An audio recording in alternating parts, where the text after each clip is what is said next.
The Department of Justice has been rocked by an unprecedented exodus. Nearly 2,900 attorneys have left their posts in a matter of months, sending shockwaves through the legal community and raising urgent questions about the future of American justice. This dramatic wave of departures began since Donald Trump's return to the White House in January 2025, a moment that marked a turning point for the department's culture and mission.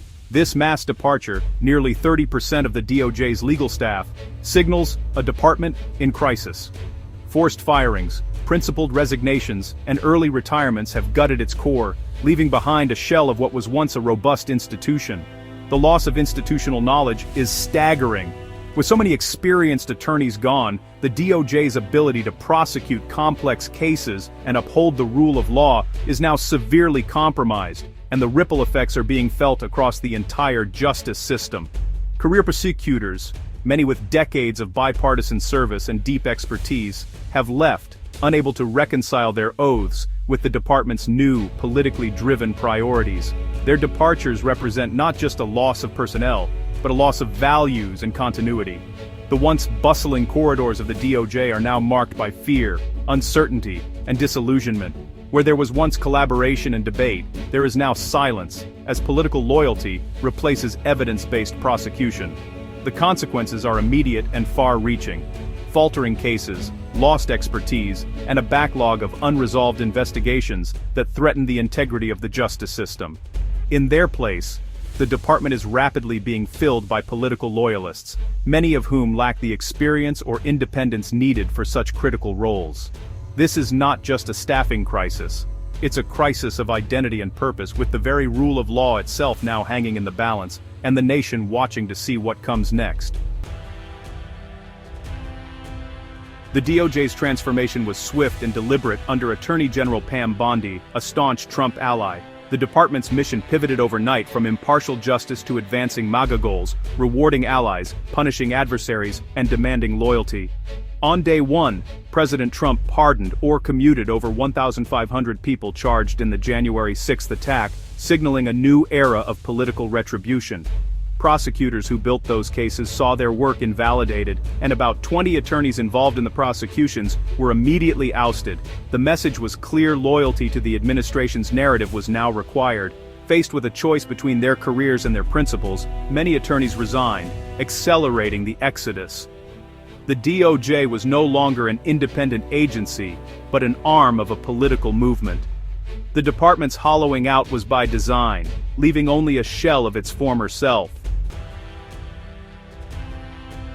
Nowhere was the impact more devastating than in the Civil Rights Division, which lost 70% of its lawyers and staff in just months. The division's work, investigating police misconduct, challenging discriminatory voting laws, prosecuting hate crimes, has ground to a halt. Federal oversight of civil rights violations has vanished, leaving vulnerable communities exposed. Attorneys were pressured to abandon cases and ignore violations, forcing many to resign rather than betray their mission. Decades of experience and institutional memory have been wiped out, and the progress of generations is at risk of being undone. Local jurisdictions, emboldened by the lack of federal oversight, are free to enact discriminatory policies unchecked. The division that once led the fight for equality has been silenced. Its collapse is one of the most alarming consequences of the DOJ's transformation. The gutting of the Civil Rights Division set the stage for its radical reinvention under Harmeet Dillon, who was confirmed as Assistant Attorney General in April 2025 after a contentious and highly publicized nomination process. Her appointment marked a turning point, signaling a dramatic shift in the division's mission and priorities. Dillon, a staunch Trump loyalist and conservative activist, declared her intent to turn the train around, vowing to repurpose the division to advance the administration's culture war agenda. She promised to undo what she called years of politicized enforcement and to focus on issues she claimed had been ignored. Traditional priorities, such as protecting voting rights, investigating police misconduct, and fighting racial discrimination, were swiftly erased. In their place, the division adopted new mandates, targeting gender-affirming care for minors, restricting the participation of transgender athletes in sports, and rolling back protections for LGBTQ+ Americans. A major focus became what Dillon called anti-Christian bias, with the division now prioritizing cases that claim discrimination against Christians and conservative religious groups. The division now actively seeks out cases to argue Christian discrimination, shifting its resources from defending the most vulnerable to wielding its power on behalf of the politically connected and those aligned with the administration's ideology. In the process, 30 major civil rights cases have been dropped, including landmark lawsuits involving voting rights, racial discrimination, and police accountability. Many advocates warn that decades of progress are being rapidly undone. The division is no longer defending rights, it's actively dismantling them, choosing instead to fight new battles on divisive cultural fronts and leaving many Americans unprotected. The transformation is historic and deeply consequential. A shield for the vulnerable has become a sword for the powerful, fundamentally altering the meaning of civil rights enforcement in America. The train has indeed been turned, but for many it feels as if justice and equality are in retreat, and the future of civil rights in America is more uncertain than ever. The Department of Justice's sweeping overhaul has not only shifted priorities, but has also crippled other vital units, including the Public Integrity Section, known as PIN, which was once the government's top anti-corruption watchdog and a crucial guardian of ethical standards in public service. This section, once respected for its independence and effectiveness, has been left in disarray. From a team of 30 expert prosecutors, only 2 remain. The exodus has left a void, with corruption cases dropped, investigations stalled, and accountability for public officials all but abandoned. The loss of institutional knowledge and expertise is staggering, and the consequences are already being felt across the country. The message is clear. Official misconduct will go unpunished, creating a get-out-of-jail-free environment for the powerful. With so few left to investigate wrongdoing, the deterrent against corruption has all but vanished, emboldening those who would abuse their positions. The voting section, once the nation's primary defender of voting rights, has also been gutted. Its staff has been cut by more than half, its resources slashed, and its mission effectively reversed. The office, that once fought to protect every citizen's right to vote, now stands nearly empty, its legacy under threat. In a recent Texas redistricting case, the DOJ shockingly supported a discriminatory map, signaling its new partisan allegiance. This move stunned civil rights advocates and sent a chilling message to those who rely on the department to defend fair elections. The department is no longer a neutral enforcer of voting rights, but a partisan actor entrenching political power. Its actions now serve to protect those in power, rather than the rights of ordinary Americans.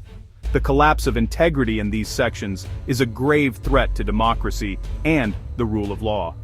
Without independent oversight, the foundations of justice and equality are at risk of crumbling. The public is left vulnerable, with little recourse against abuse. As trust in these institutions erodes, so too does the hope for accountability and justice in America. The DOJ's turmoil has erupted in high-profile clashes between career officials and political appointees. One telling episode, U.S. Attorney Eric Siebert refused to indict former FBI Director James Comey, citing lack of evidence, and was forced to resign. Siebert's replacement, Lindsay Halligan, was chosen for loyalty, not experience, and promptly indicted Comey on flimsy charges. The prosecution was so flawed that a federal judge rebuked it for legal misstatements, exposing the case as political retribution. The pattern is clear. Independent prosecutors are replaced by loyalists willing to pursue political vendettas. The DOJ's immense power is now used to punish opponents and settle scores, not to serve justice.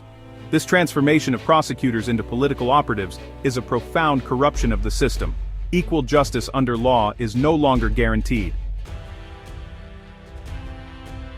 The DOJ's radical changes have sparked urgent warnings from across the political spectrum. Vice President Kamala Harris calls it a full-blown assault on the rule of law and a direct threat to democracy. Former DOJ officials and legal scholars describe the exodus and policy reversals as catastrophic, wiping out expertise needed for complex prosecutions and national security. The abandonment of civil rights enforcement, they warn, risks a resurgence of discrimination and unchecked abuse. The loss of institutional memory and trust may take decades to repair, if it can be repaired at all. The warnings are not political rhetoric, but urgent pleas to recognize the gravity of the crisis. The future of American justice, they argue, hangs in the balance. The DOJ's transformation is more than a policy shift, it's a fundamental break with the traditions of impartial justice. The department, once known for prosecuting mob bosses and defending civil rights, now fights culture wars and settles political scores. The immediate result? Weakened law enforcement, unchecked corruption, and eroded civil rights protections. The long-term danger is deeper. When citizens lose faith in justice, the social contract unravels. Restoring the DOJ will require years of rebuilding, new leadership, and a renewed culture of independence. The challenge is to convince a new generation that justice can be pursued without fear or favor. The crisis at the DOJ reflects a larger struggle for America's soul, between equal justice and the consolidation of power. The future of democracy may depend on whether the DOJ can be rebuilt or if this new reality is here to stay.